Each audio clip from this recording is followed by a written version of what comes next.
Hello. So, I want to do the cool stuff. This is a pretty common refrain that I hear from people on the team, and I've probably been victim to this myself. But how do you actually do that, and what does that mean? So, I'm going to hit on a couple different approaches to this. So, one is really how you're evolving. The more evolutionary, you've got to keep moving your technology stack forward, and how do you approach that? How do you think about that? And some examples of that we've been doing.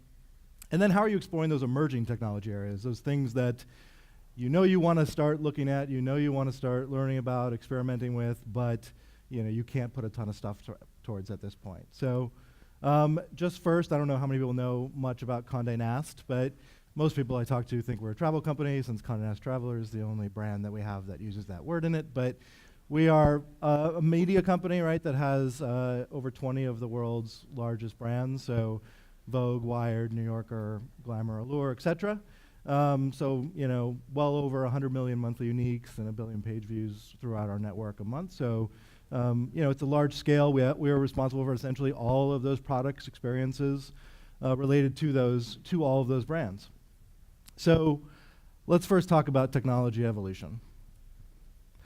So be strategic, whatever that means. So when you're thinking about how you evolve with your technology, find opportunities that are related to your initiatives, right? I think you're gonna hear me touch on some points I think that you heard from Sean earlier, which is probably not that dissimilar since they're a 100-year-old company and Vogue is 125 years old. So we're facing some similar challenges, I think. And this is not just tech for tech's sake, right? I think if you're embarking on something where somebody's saying, our goal is to rewrite X, you're probably heading down the wrong path. This is very much, all right, what goal are we trying to accomplish? What problem are we trying to solve? And then that should lead you to the technology discussions. Because there are risks associated with this, right? It can be slower. You're doing a new tech stack. It's gonna be slower. But you're not gonna have the expertise in your own staff yet necessarily. You're gonna be learning, and that's gonna slow you down. Talent, this is both a pro and a con, right? Like one of the reasons that you want to be adopting new technology often is because it helps with talent, right? It helps with retention, it helps with attracting new talent. But it also means then that you don't have the expertise probably already in this space, and you've got to figure out how to address that. And the fractured technology, right? If you embark on these types of initiatives and you stop them or they only go so far, you end up in a fragmented universe where you haven't really, you've just made things worse. So let's talk about a few of our kind of things. So a single platform. So this was an effort that we started back at the end of 2012. Said, hey, we have all these brands. They were very siloed.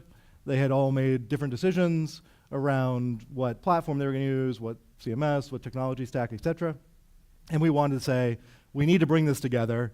So as part of that, let's look and think about what do we want to do from a technology standpoint. It was a classic Java kind of stack kind of place, right? You had teams filled with back-end engineers and front-end engineers, and it was a hard thing to manage, especially since the majority of them working on web-facing products. And so what we essentially moved to, and I'm not going to dive too much into the details, this is somewhat similar to, I think, the approach that they were taking. Tell us where move towards a real platform. Like platform in the media world tends to be very conflated with CMSs, and you're going to build a CMS. For us, this was very much about how do we actually build an actual platform? How do we create services? And then how do we create products and experiences on top of those services? So through that effort, we essentially moved everything to Node, right? So all of our services layer was built out with Node, and on the front end, we moved to a Node and React-based stack. And we took 10 weeks to launch the first thing. It took 4 years to finish. So in about middle of last year, we had finished moving all of our entire brands onto one single platform from an API and service layer, and then a common technology stack for how they built their consumer-facing products.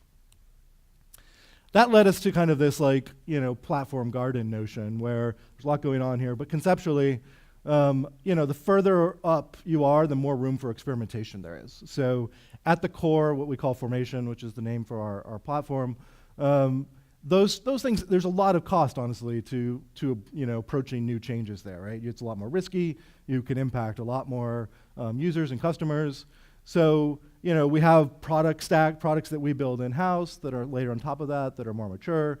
And as you kind of continue, there's some that we work with partners on, vendors, and there's experimentation opportunities. So we look for, when we're embarking on a new product, all right, this is maybe an area where it's okay to experiment more.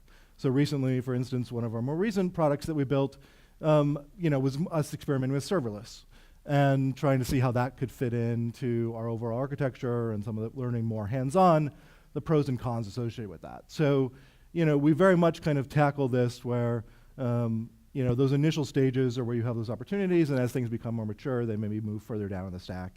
And if they become part of the real platform, you have a lot more controls around it. So another thing that we're trying to embark on now, and this is more recent, is kind of there's no good word, honestly, to describe this, but essentially what we have is, so we have all of these brands, we have all of these products associated with those brands. Historically, the platform existed, and hey, one of the benefits of the platform is that it allows you to create products in your own way on top of that. And we're a very brand-centric organization. And so all of our brands essentially, throw a dash of Conway's Law, and you have 20 plus applications that are doing similar things. But at our core, we have this real strong belief in brand identity, that brands matter, and each of our brands needs to be able to express themselves in a unique way. And so there's a strong fear of templatization, a strong fear of, and honestly a lack of belief in making all of our brands somehow run off of a single truly common system. At the same time, we need to be able to do things once, right? We need to be able to, as an organization, build things once and leverage them in whichever products and experiences we want to. And if you look across our portfolio, there's obviously things that are very common. Everybody has articles, everybody has homepages, index pages, et cetera. There's brands like Traveler that have, destinations and itineraries. There's brands like Epicurious and Bon Appetit that have recipes. So we do have very different experiences, but there's a lot of things that are common. And so what we've been embarking on recently is essentially this is a very simplistic view, is a system of design systems. So rather than be able to create a single design system that we can roll out, what we're really doing is in this brand identity piece encapsulating the notion of a specific execution of a design system, so that each brand is essentially getting their own design system, but it's abiding by a set of guardrails and capabilities that we've created at the core. What that in turn applies to this quote-unquote MT app, which is multi-tenant, which is a bad word for what it's really doing. Essentially, it's bringing together these components, bringing together the brand identities, and then serving up, the actual experience. Through this effort, what we're doing is we're giving the editorial teams controls. So this way, an editorial team owns their brand identity. The product development team, is building components, building experiences, using that, and we can trust that if they're operating within the guardrails of that brand identity, that they're not going to break the experience. But it gives them a feeling of control and a reality of control as well, which is important to us and important to our brands. So as part of this, we could have said, hey, we're essentially rewriting our entire, all of our web applications. Should we evolve from where we are today? And we decided no. Obviously, we needed to move forward with this. People were comfortable and happy with the Node and React-based stack. So we did more of a small evolutionary change. We are moving. This is all being done with TypeScript, which we had previously had in various spots throughout the organization, and the engineering team kind of felt comfortable with saying this is the direction we want to go, and so all of this is now being built with TypeScript. So controls, so bureaucracy. Everybody loves bureaucracy. Everybody loves, having to get approval for things and having to go through lots of process and procedures and all of that stuff. So but it's real too, right? At the end of the day, we have to have some level of control.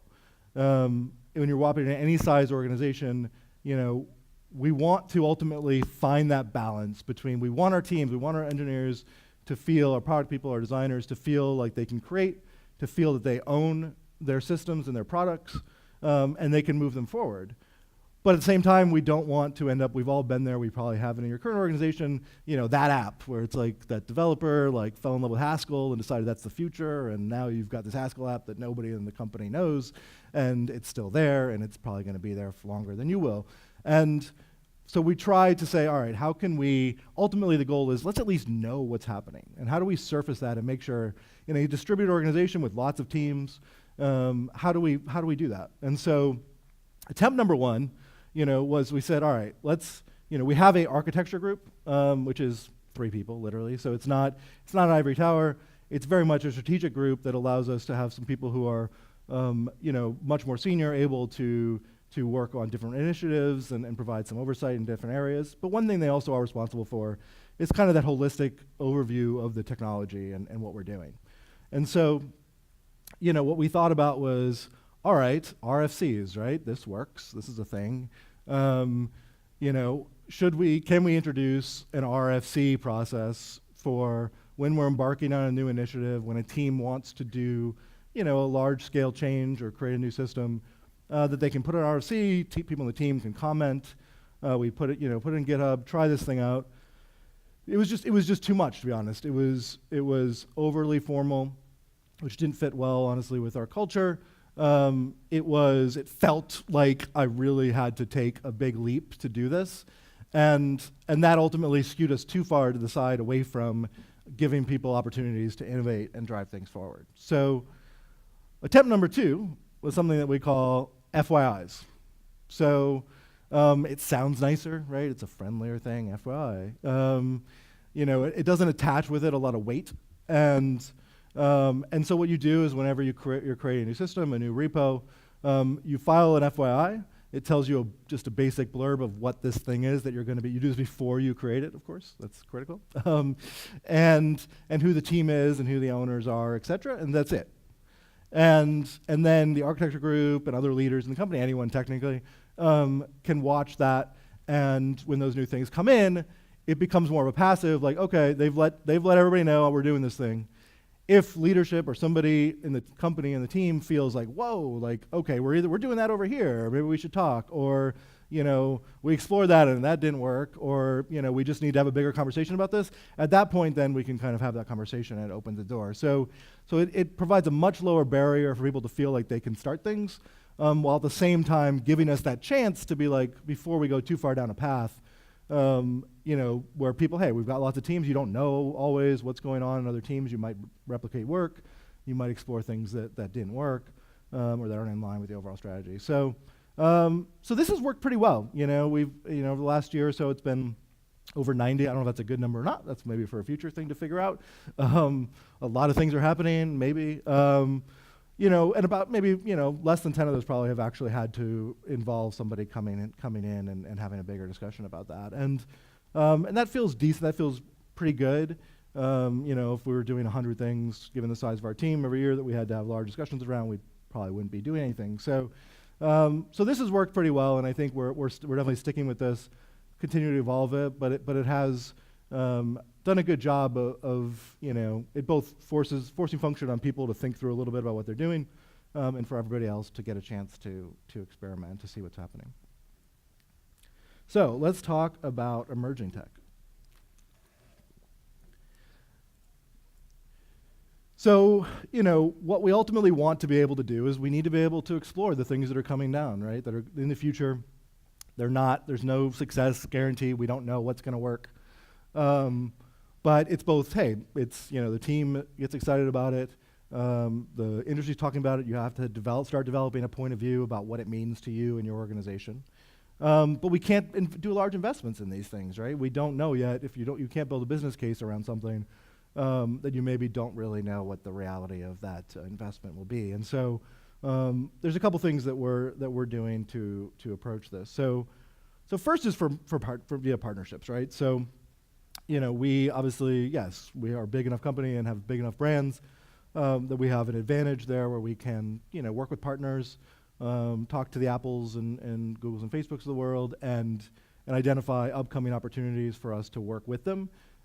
We very much do this through a method where our teams and our engineers are very much involved. This isn't an outsourcing opportunity. This is a partnership opportunity. It's intended for us to learn, us to grow. Obviously, the partner gets some benefits from it as well. And and this is we tackle this on a relatively regular basis. But a couple areas, right? So voice, so new mediums, right? Being in media, these new mediums are something that are important, very important to us, but they're relevant to everyone. So the voice world, we created Epicurious. Epicurious is one of our brands. They're a food-based food brand, so we created a cook timer skill. So you could ask, how long do I cook the green beans or something. So that was an experiment with voice, and I'll talk a little bit about a second about some of the learnings from there. So I'm going to play a video here. Hopefully, we'll see if this works. I think there's sound. We'll see if sound plays. But AR is another area for exploration. So this was an AR. It's actually surfaced as an iMessage app, and so that's you in this. You can record, and this was again a couple of our engineers working in conjunction, working with Apple to create this AR experience, which is actually quite challenging with the lighting and everything like that. So we did also have additional help from somebody who's a little bit more of an expert in some of those types of skills. And so the combination of our engineers, Apple, and one kind of additional expert allowed us to create that experience in about 2 months, and learn from that. So what did we learn? So on the voice space, UX is really hard. I think if you see what's working right now, it's primarily things that are like single actions, right? Like you can tell it one thing and it does it. As soon as you try to navigate through any sort of steps or multiple things, people just have no idea, right, where they are. They lose track. It becomes really difficult. So I think that's an area where we still need to think through, and the capabilities are still limited. You are having to really spell out everything, right? You are writing if you don't cover the exact case, then it just the user just constantly gets inundated with I don't know what to do, Alexa. So I think but at the same time it's ubiquitous, right? It's one of probably the fastest adoption of any sort of technology that's come along in terms of where it is. It's everywhere, and so it's certainly a space that we're going to continue to explore. I think there's opportunities there. We obviously do some things more on the pure content side that are simpler use cases. But to get to a little bit more complex functionality is still a hard thing, I think, for us. AR and VR. So the VR side, it's pretty much a content play for us. So we have done VR. We did a VR series a couple years ago, actually. Now it's probably a year and a half ago, and we haven't done anything really exploring VR from an application standpoint. But AR, this was, I think, it's still a struggle for use cases. These kinds of things, like the kind of selfie-esque, selfie-based AR experiences seem to be, the most ubiquitous. It's because somebody's already picking up their camera, somebody's already doing something. It's harder, I think, to get people to want to pick up their camera and do anything for any period of time, looking through it or anything. So I think there's still more evolution there. There's some specialized skills to really create, truly quality experiences in the space, and that's the same thing for VR. But I think there is some promise there, and we're still going to continue to explore that area. So another thing that we want to be able to do is how do we explore those other areas, such as in particular things that are buzzy these days, the ML and AI space. So what we've done is we've basically said, all right, let's treat that as a research group. And so we created a small, 5 people, research group, and staffed it, with people. It's PhDs, it's experts in computer vision and ML, in the types of things that we wanted to explore, and see, what made sense for us in this space. And the approach was really it was how do we differentiate, right? Where are the areas and the opportunities for us to do things that other people wouldn't be able to do? This is not, replicating a service that the Googles or Amazons offer through through AWS or Google Cloud. So it was very much, let's try to find areas where there's real problems where we can do things. So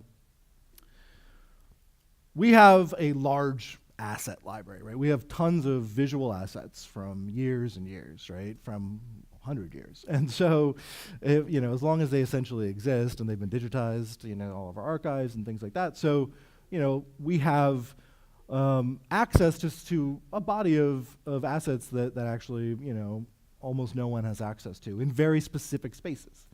So with Vogue, obviously the fashion space, with like something like a brand like Architectural Digest in kind of the home and interior design space. And we have experts who understand those spaces more than anywhere in the world. So we wanted to explore, what are potential areas when it comes to computer vision and object detection that are relevant to these areas. So this is street style fashion. So something that multiple of our brands deal with and handle. And this is object detection, trying to piece out the different aspects of what the people are wearing, and with a fairly high degree of accuracy. You get there's a lot of basic object detection services, right? There's a lot of APIs around that stuff, just similar to how there's a lot of basic classification services from the AWS, recognition, et cetera. What we've mostly discovered in those cases is that they're just too generic. We are not a company that cares that these 7 words are listed, there's a box and there's a dress and there's a whatever. We care much more about the details of what's there and a certain language around them, a taxonomy that is unique to that space that you just don't get, honestly, out of these generic models that are executed. So something similar in the furniture space, pulling out the different items of furniture. Some of the thinking here is leading towards, and we'll show you a little bit of the evolution of this in one area, but you get into shoppable stuff. There's shoppable services as well. Again, they're very generic. We don't care at Conde about just buying any pair of brown pants or any red dress. It's the specific brand. It's a specific thing in the piece of content, and that is not something that you can get from a lot of those generic services. So let's see if this video plays. So RUNWAY, so fashion runway, right? Vogue is a big in this space, pretty much really owns this space. So this is something where we could do the coverage. We have live feeds. We have constantly updating from the runways themselves. So this is applying to a live video the object detection algorithms around essentially attempting to identify, and you can see it's not perfect, but attempting to be able to identify those runways, the evolution of that, to be able to obviously tie that to the actual clothing item, to tie that to a user experience potentially in the web, where they're able to, we're able to both find that particular look, for instance, inside of a video, and really kind of hopefully lead to a really cool and immersive experience. This is people who follow the Runway, who use our app. There's a Vogue Runway app, and the website they spend a lot of time in this. The app has on average about 30 minutes average session time. So people are not just coming into this world and going away. So it's an area that has a lot of potential value for us to continue to invest in and explore. And we've had some pretty good successes there. So branded object detection. So when it comes to, again, going back to that notion of brands matter, they matter for advertising purposes. That's the reality, right? If a brand is advertising on your site and you're trying to sell somebody a competitor brand, you're going to run into some challenges. You will get the phone call. And then also what we're writing about in our point of view is related to that. So we wanted to see, could we truly get to a place where we can actually identify not just that there's a purse here or handbag, that this is this brand, and the colors and all that stuff. So this is obviously identifying and pulling out the purse.